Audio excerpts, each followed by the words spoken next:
everyone, welcome back. It's Temu saying your Wi-Fi is too slow even when your connection is actually fast. Here's what's causing it and how to fix it. This connection too slow error in Temu is often a false positive.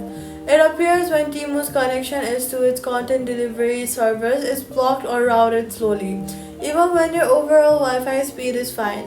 Go to your settings, then go to General, scroll down to VPN and device management and make sure no VPN is active.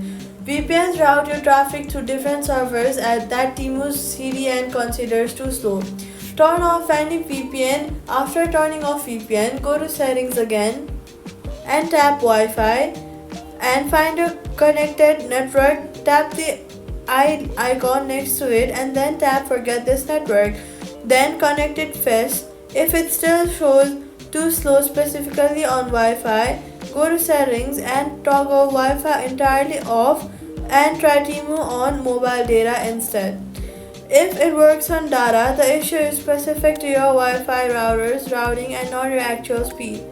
So all you've got to do is turn off VPN, forget and reconnect Wi-Fi, or try mobile data. Then the slow errors clears and that's it. Subscribe.